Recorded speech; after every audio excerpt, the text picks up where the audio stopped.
অষ্টম শ্রেণীর সুপ্রিয় শিক্ষার্থীরা, তোমাদের কিন্তু স্কুল খুললেই খুব অল্প সময়ের মধ্যে বাকি মূল্যায়নগুলো অনুষ্ঠিত হবে। তাই তোমাদের প্রস্তুতির জন্য আমি এখন থেকেই তোমাদেরকে নমুনাগুলো সরবরাহ করছি। আজকে তোমাদের শিল্প ও সংস্কৃতি মূল্যায়নের নমুনাটি নিয়ে এসেছি। ষান্মাসিক সামষ্টিক মূল্যায়ন 2024 বিষয় শিল্প ও সংস্কৃতি, শ্রেণী অষ্টম। শিক্ষার্থীর জন্য নির্দেশনা। তোমাদের এই পুরো মূল্যায়নের কাজগুলোর মূল উদ্দেশ্য হলো আমাদের নববর্ষ, এবং কাজগুলোর আগে তোমাদেরকে একটি উদ্দীপক দেওয়া হয়েছে। চলো উদ্দীপকটি পড়ে নেই। আজ পহেলা বৈশাখ উপলক্ষে আমাদের স্কুলে একটি অনুষ্ঠান আয়োজন করা হবে। অনুষ্ঠানে অতিথিরা এসেছেন। এ অনুষ্ঠান উপলক্ষে আমাদের বিভিন্ন প্রতিযোগিতার আয়োজন করা হয়। অতিথি ও শিক্ষকগণরা তাদের বক্তব্য দিয়ে থাকেন ও পহেলা বৈশাখ সম্পর্কে আমাদেরকে জানান। তোমাদের কিন্তু এখানে একটি উদ্দীপক দেওয়া হয়েছে এবং উদ্দীপকে বলা হয়েছে যে পহেলা বৈশাখ উপলক্ষে তোমাদের স্কুলে একটি অনুষ্ঠান হবে। অনুষ্ঠানে অতিথিরা এসেছেন এবং তোমাদের বিভিন্ন প্রতিযোগিতাও হবে, এবং অনুষ্ঠানে তোমাদের শিক্ষকরা এবং অতিথিরা তোমাদের বিভিন্ন বক্তব্যের মাধ্যমে পহেলা বৈশাখ সম্পর্কে জানিয়ে থাকেন। তো আমরা এখন দেখে নেই এই উদ্দীপকের আলোকে আমাদের কি কি কাজ করতে হবে এবং কাজগুলো কি। প্রথমে রয়েছে কাজ 1 এবং এই কাজটি একক কাজ। এখানে বলা হয়েছে নববর্ষ সম্পর্কে জানতে হবে, এবং এখানের মূল কাজটি হলো নববর্ষ সম্পর্কে নিজের মতামত অথবা অনুভূতি লিখো। অর্থাৎ তোমাদেরকে কাজ 1টি সম্পূর্ণ করার জন্য এককভাবে নববর্ষ সম্পর্কে তোমার নিজের অনুভূতি অথবা মতামত লিখতে হবে। আমি তোমাদের জন্য এটি এভাবে লিখেছি। কাজ 1-এর উত্তর। আমি প্রথমে একটি হেডিংস দিয়েছি নববর্ষ, যেহেতু আমাদেরকে নববর্ষ নিয়েই লিখতে হবে তাই আমি এখানে লিখেছি নববর্ষ, এবং আমি এখানে মূলত নববর্ষ সম্পর্কেই লিখেছি। চলো পড়ে নেই কি লিখেছি। বাংলা নতুন বছর শুরু হওয়ার প্রথম দিনটিকে আমরা নববর্ষ বলি। বাংলায় বছরের প্রথম মাস বৈশাখ মাসের প্রথম তারিখেই এই দিনটি পালন করা হয়।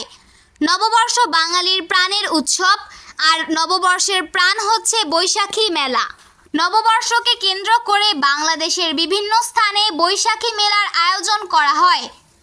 বৈশাখী মেলার প্রথম দিন শহরের ও গ্রামের বিভিন্ন স্থানে অনেক মেলা বসে। বাঙালিরা নতুন বছরের আনন্দ ও উৎসব উদযাপন করে বৈশাখী মেলা পালনের মাধ্যমে। বৈশাখী মেলা পালন করা বাঙালিদের হাজার বছরের ঐতিহ্য।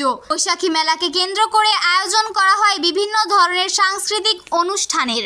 এর মধ্যে বেশ কিছু ঐতিহ্যবাহী সাংস্কৃতিক অনুষ্ঠান হলো ঘোড়া দৌড়, নৌকা বাইচ, বলি খেলা, মহিলাদের বালিশ পাচার ইত্যাদি। বৈশাখী মেলা বসে খোলা আকাশের নিচে, গ্রামের হাট বাজারে, স্কুল কলেজের মাঠে এবং নদীর তীরে। বৈশাখী মেলা বিশাল বট বৃক্ষের নিচে বসে। মেলাকে কেন্দ্র করে হরেক রকমের দোকানপাট বসে। সারাদিন মেলায় হরেক রকমের জিনিস কেনাবেচা হয়।